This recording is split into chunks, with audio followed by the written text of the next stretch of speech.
Oh.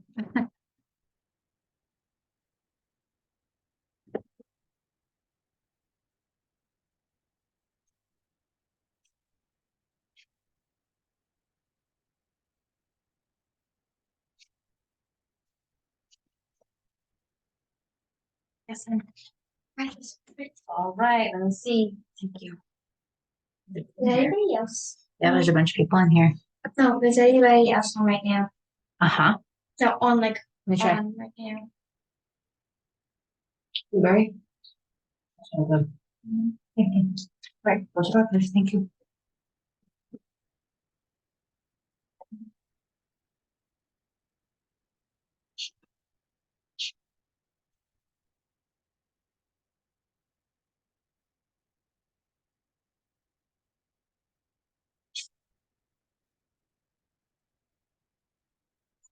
Hello, hello, everyone. Come on in. My daughter just gave me a blueberry gummy. She's been concocting in the kitchen, making not gummies. Yeah, I guess they are. Gelatin gummies. Super delicious. Come on in, grab your oils and a journal.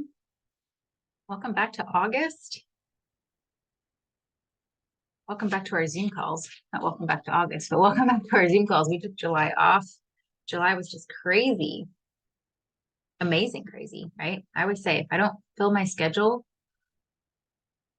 because I want to leave space, which is important to you, then I'm bored. So there's a balance, right? There's a balance. Come on in. Let me see your beautiful faces. If you don't want to, that's totally fine. I should have made this like pajama night tonight. That would have been great. Hey, Denise.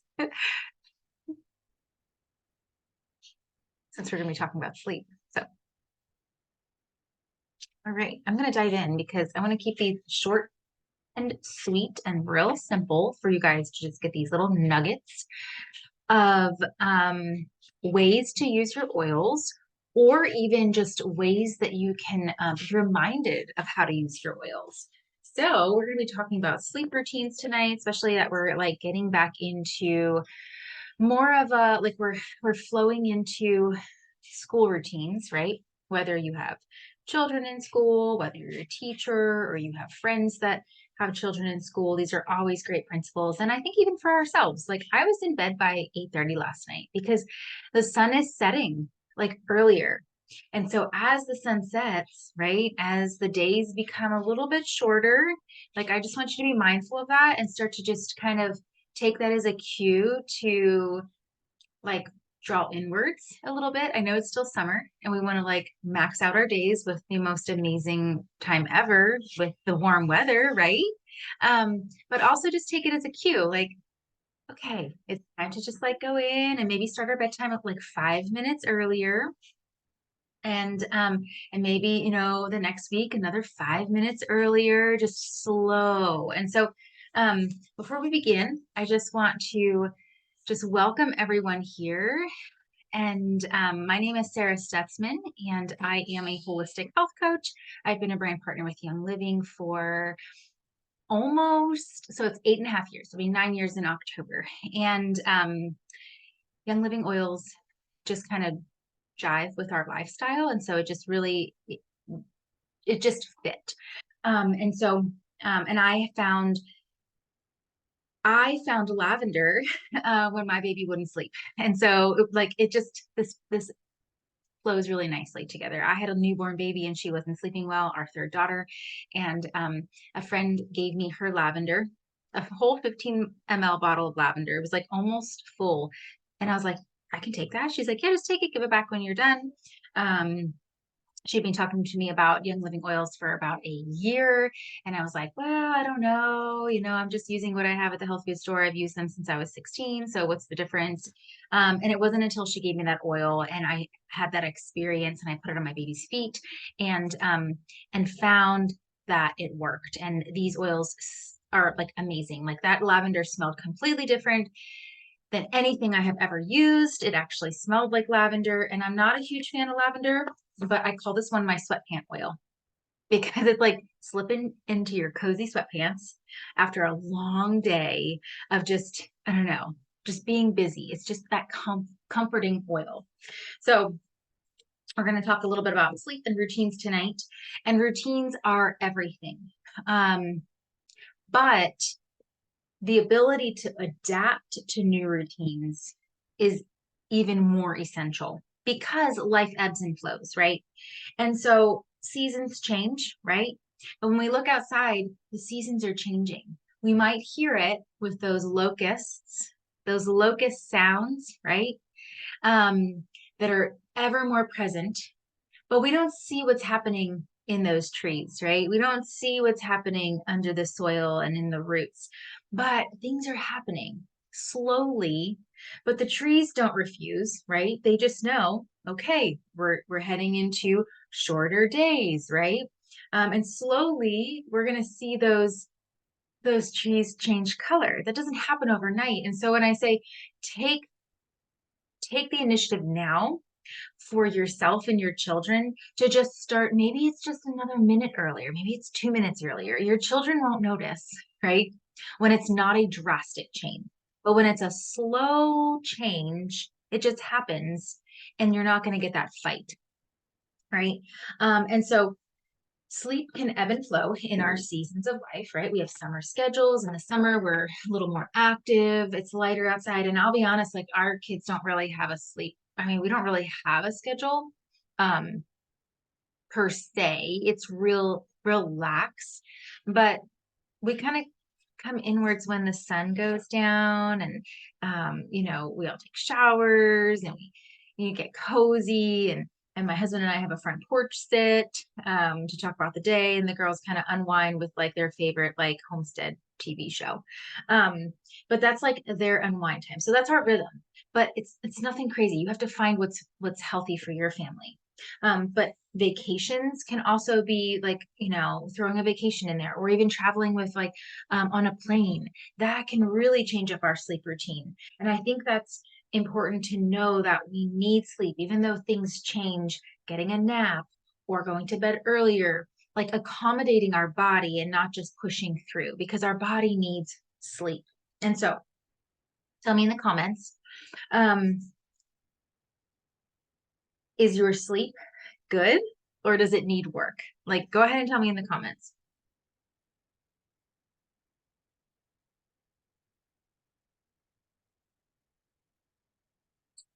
And as you do that, I'm going to read some statistics. This came out in our email today that Dominique sent.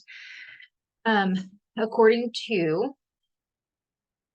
this study, 50 million to 70 million people in the US have ongoing sleep disorders.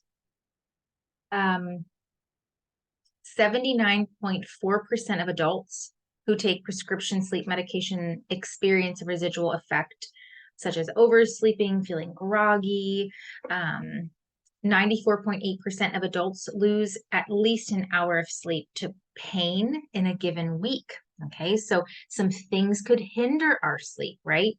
Or even hormones could hinder our sleep too, as you may be changing as a woman. And then let's think about our children. 57.8% of middle schoolers and 72.7% of high school students get less than the recommended amount of sleep for their age, which is usually like 7 to 8 hours. 9 hours, like I would say, like we think like 7 hours is optimal, but it's really 8 to 9 hours is the optimal amount of sleep. 30.8% of parents and guardians say their school-age children are not getting enough sleep, especially those with attention deficit disorder.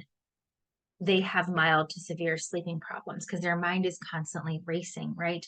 And I think this is just my opinion, but I think the ever presence of this right here, right, is really hindering our sleep and our children's sleep. So setting boundaries with devices is so important, not just for our children, but for ourselves. And I noticed our oldest daughter just started, she just has a cell phone right now, but I know she uses it as a alarm clock. And so now we're just kind of like, okay, well, that's on at nighttime. But if you wake up at night and you're on it, or if it dings, or just the Wi-Fi that is that close to your bed. So we're like, okay, you can use the alarm clock. She has the alarm clock set and her phone because she milks at a dairy barn. So her fear is missing her alarm clock. So she wants to have that backup. So find a way to have a backup. So for us, we're finding that way right now. So let's see. We have some comment. Angela, your sleep could use some work. You stay up too late because it's your quiet time. Yes, I was just gonna get into that. Because that is your time, right? As a mom of little ones, and then your kids are in bed early, but up early, but you need that little bit of time, right? I get it. And what do? We scroll our phone, we watch TV, and that's all that screen time. And so if we could allow that time to be utilized as like, okay, maybe that's like a reward on the weekend, right? Or maybe you set boundaries like, okay, this many days and that slow fade. Okay, so I'm going to start with one night a week where it's going to be, I'm going to put my phone down, I'm going to turn TV off, and I'm going to read a book instead. I'm still going to have that quiet time, right? I'm still going to have that me time. But what could you do rather than be on the device? Because what happens is that blue light really affects our brain. It spikes cortisol. And what happens is cortisol shares the same receptor site as melatonin. And so it takes about 4 hours for cortisol to be used up. So melatonin can come in and take up residency. And so when we're staying up past 10 o'clock too, we get that surge, right? We get that second wind, right? And then it's like harder for us to fall asleep. And so if we can get in just a rhythm of being, maybe it takes us 30 minutes to get in that bedtime routine. Whatever time it takes, maybe start with 5 minutes, maybe start with 10 minutes, and work your way, up. I think I got on a tangent here. So just, give yourself space and that slowness to just like slowly increment, but creating a nourishing bedtime routine is really important for our overall health, for our immune system, for our cardiovascular health, for our nervous system, for our hormone system, like every single system in our body, because that is our time to heal, right? And repair. So really rest and repair. And if you notice yourself waking up at certain times, I don't know if you wake up at certain times, but there are certain body systems that are going through a restorative repair time. And I know for a fact that the liver is like between 2 o'clock and 3 o'clock. And so it's like when you wake up at that time, you're like, okay, why am I waking up? Is there something going on? Am I not repairing properly, or is my body waking me up for a reason? And so just kind of get in that habit of being mindful of what time you're waking up, if it's a routine thing other than just getting up to go pee, right? And so that was my next question. Do you wake up other than to pee? Yes or no? You can answer that if you want to, but I'm going to read Denise's here. You had a problem with pain, yeah, affecting your sleep.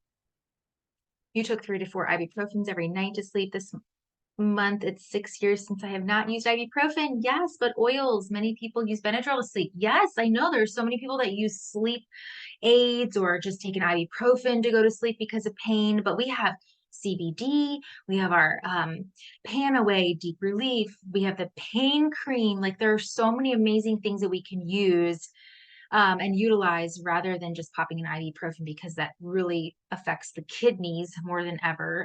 Tylenol affects the liver. And then, do you struggle to find a routine for your kids or for you? Yes or no? Like, think about that. And I think when we say yes, then that's just like an answer to be like, okay, well, I said yes, so how can I change this, right?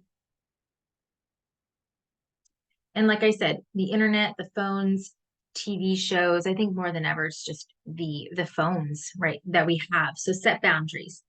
Don't allow your phone in your room. So turn your phone off, set a time that your phone goes off. Is it 8 o'clock? Is it 9 o'clock? Turn it off, plug it in, go to bed. All right. You can give yourself that time to scroll, maybe set a time, like, is it 10 minutes? Is it 20 minutes to give yourself some time to scroll when it's your quiet time at nighttime? And then turn it off. I know that's going to be difficult, but you can do it. And you're going to feel so much better because gosh, you just scroll and you see the same thing over and over and over again. It's just like it's such an addiction, right? It just pulls you in. So just turn it off. Grab a book. I am not a reader, but I'm learning to be a reader. And I found that if I pick up a book or a magazine, I'm just more content with myself and I do sleep better. Another thing that I like to do when we remember, I need to get like a sign, like a pretty sign or something rather than just like a magic marker, but that will work too. That says, turn off Wi-Fi. Just click it, like turn the button off. Like we have our Wi-Fi plugged into a power strip. So all we have to do is just click the button. But that constant the EMFs in your house, all those waves really affect your brain waves and your brain function, your sleep function. And we noticed in our children and in ourselves that when we turn that off, not just like one night, it's like one night, oh, and we sleep well. It's like, ooh, is that a coincidence or not? But when we turn it off for like a whole week and we're really consistent with it, we sleep better. We get into that REM sleep, and we're just happier. We're in better moods the next day. Because remember, at nighttime, you're resting, you're repairing, and your brain is also like just repairing too, right? It's just all those body systems. And so when we can turn off those waves, those EMF waves in our home, that's one little thing that you can do. So turn off the Wi-Fi. And then we get into the oils, right? What are some oils that you can use? I'm not one to have, like, I have a diffuser in my room, but that's just for me. That's just like one more thing to do. I just have my oils by my bed and I'll put them on at nighttime. It's so quick and easy. Like I don't even have them in a roller bottle. But if you like that, you can put them in a roller bottle. And so we're going to grab these oils. So we're going to make it really super simple. Bedtime oils. There's so many different oils that you can grab. But we're going to focus on lavender.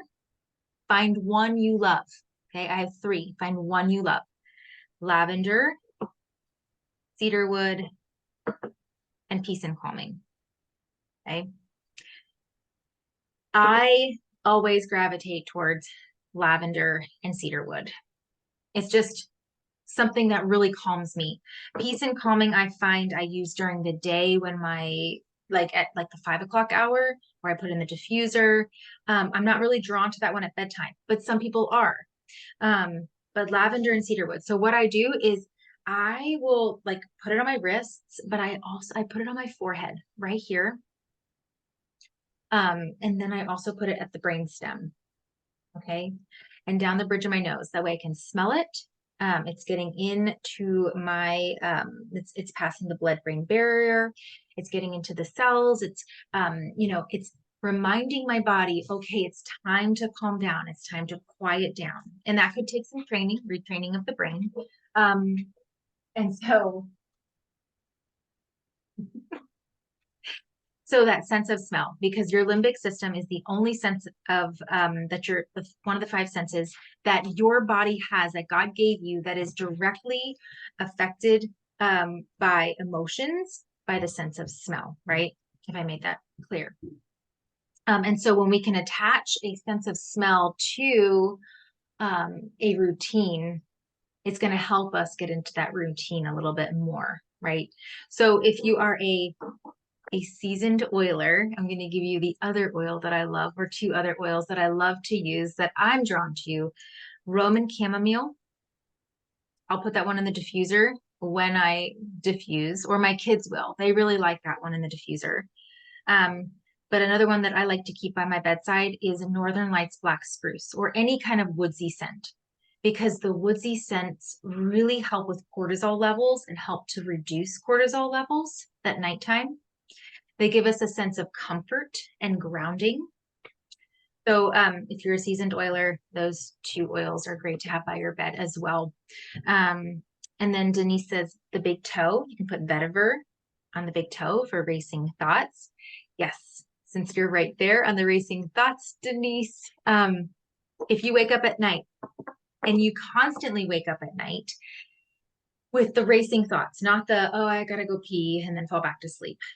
But if you wake up with like, you know how you just kind of get out of bed and you're like a racing thought, and it just keeps going on in your mind over and over and over again. Cedar wood right here over the forehead. Vetiver would work as well too. And then just do some big breaths. So in as long as you can, like sometimes I try to go for 10 seconds.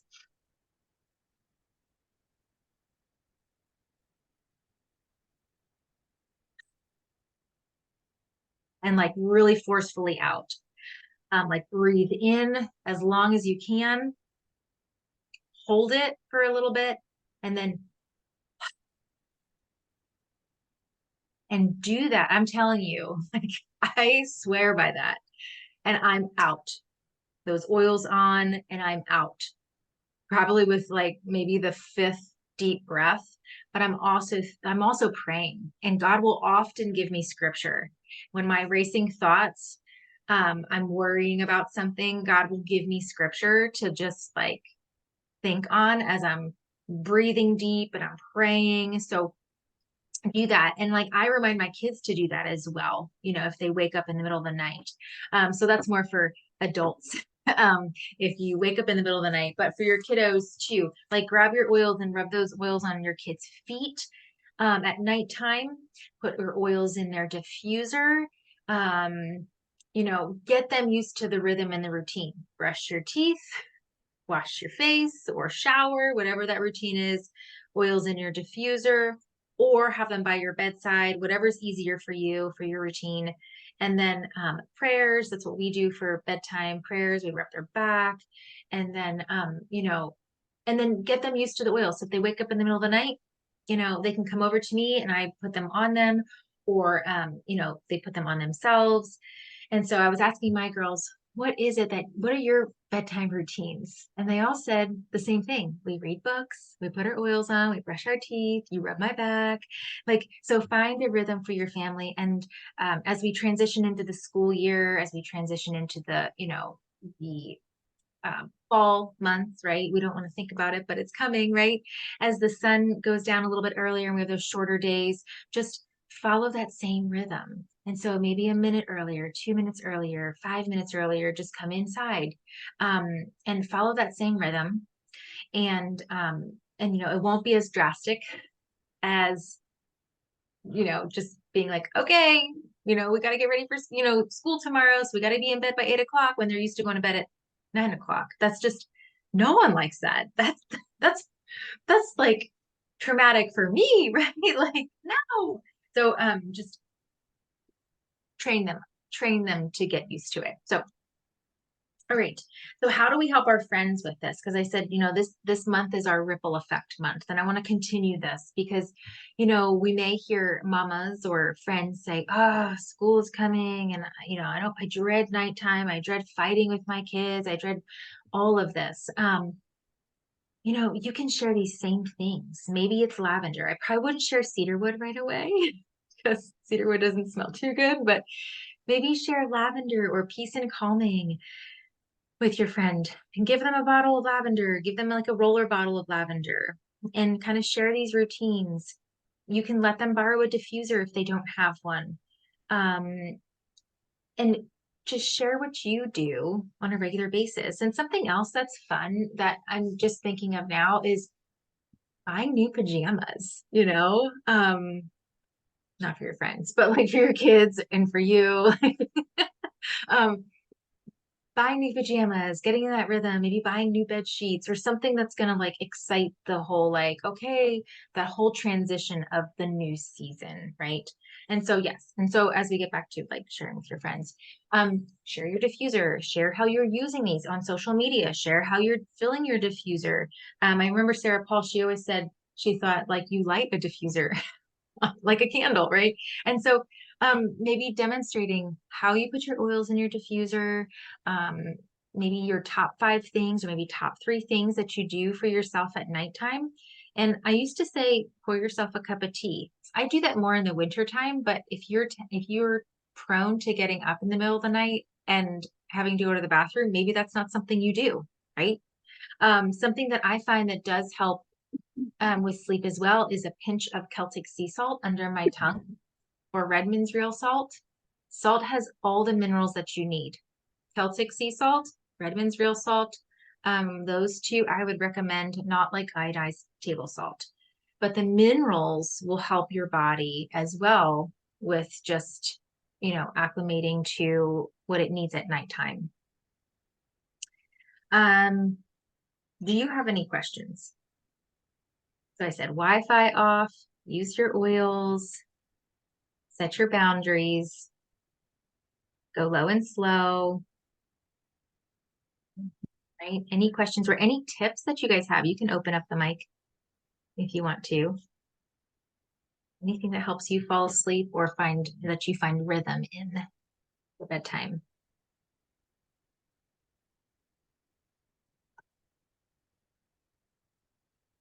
No? Or anything that you need help in. Yeah, go ahead, Denise. So a big thing is having a routine. They always talk about kids having their bedtime routine. You read them, to get them their drink of water, read them a story, lay with them a little, whatever your routine is with your kids. But we adults, we need a routine. So, good thing is I like to do the feelings kit. I've started up again before I go to bed. I write in my gratitude journal about my day. I kind of get those thoughts written down on paper.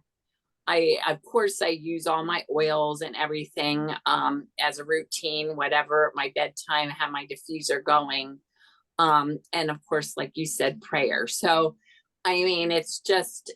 it's very important. And what I've done is I've made a big difference. It's made a big difference getting rid of my phone. I leave it out in my living room.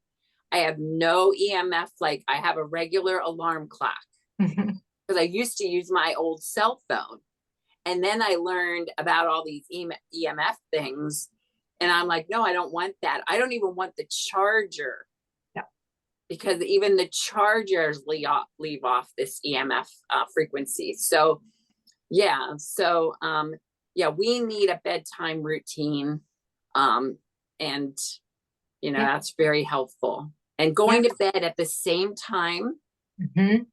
Once in a while you don't because of certain things. But if you can go to bed at the same time every night and wake up the same time every morning, that gets your circadian rhythm really locked in, and you're going to sleep better that way too. Yep. And you're going to be just your emotional state, your mental state, like everything's going to be so much more even keeled, right? It's just right because you're not in this constant fight or flight of disarray, right? And so if you can go to bed, within like 30 minutes every night around the same time, like just make that bedtime very similar. Yeah. And the EMFs that come out of, Sarah Paul shared that with me. The EMFs that come out of your phone charger, like even if your phone is unplugged or like it's off, not unplugged, off. Yeah. It's ridiculous, the radiation. So, we try to keep everything because my phone was plugged in right by my head, right where I slept. So we kept everything plugged in downstairs, and just, working with my teenage daughter to do the same thing right now. So do your girls use the unwind? Because that's also very helpful, even for adults, like, to have that and use the unwind. If I'm having like a really struggled night for some reason, maybe I had caffeine or something late, I'll just grab one of those unwinds and use it, and it's very helpful too. Yes, the unwinds, they are the children's Kids Sense. They're little packets. My girls love them. And there for a while I was getting them because my youngest daughter had a hard time falling asleep, and she would come into my room and need to be like sleeping in our bed. And I was like, okay, we need to take care of this. And so we were doing the unwinds. And so I don't need to use them much anymore, but when I do, I will call upon them because they are very life-saving. If you have children that just, oops, hang on. No, I'm going to go back. It's asking me to upgrade. Yeah, if your children have a hard time unwinding at nighttime, especially if they have more of like the hyperactivity, their brains just can't settle. Unwind is something that's great. It has 5-HTP, which is the like methylated form of tryptophan. And tryptophan, and that actually, so there's like a pathway. So tryptophan is a precursor to serotonin. Serotonin is a precursor to melatonin, and all of those things need B vitamins to convert. And a lot of that happens in our gut. And so gut health is also very, very important to sleep. And so we could get on a rabbit trail there, but gut health is just the core and the center of all of our body systems being regulated and healthy. And so, yeah, keeping a healthy microbiome is important, but we can talk about that another time. So I'm going to put the link here if you join tonight, because I am gifting a 5 ml of Peace and Calming for free for those of you that joined, and invite your friends for next time. Next time, we're going to be talking about just healthy children, peaceful life. And I know it sounds like dreamy, but think about when your kids are sick and it's like you just feel cooped up in the house. And then if you have multiple children, one gets sick, and then the next week, the next one gets sick, and then the next week, the next one gets sick, and you could be in the house for a whole month, and that's not peaceful, and that creates very tense, like a tense environment, and you just don't feel good as a person, right? And you want to make your kids well, and you're like, how do I do this? How do I live a normal life? And so we're going to be giving tips on how to keep your kids healthy and well through these, the fall and winter months, how to keep yourself healthy, how to keep your immune system thriving rather than striving. And so that, and then next Monday night is our in-person gathering, our gather event, which is making a little first aid kit with just 3 rollers just to help you get back to school, help your kids get back to school with courage and confidence, and maybe some digestive support and some immune support and sleep support. So that is in person, and you can find that link on our Facebook group or on my website. If you need that, please just message me, but we do have that available. I have it pinned to the top of our Facebook group. And yeah, I just thank you for joining. I'm just going to make sure I have went over everything. Yeah, I think I did. Okay. Thank you for joining tonight, and we'll see you in person next Monday night. The following Monday night will be the Healthy Kids, Peaceful Life. All right. Have a beautiful Monday evening, guys. Rest well. Use your oils. Good night.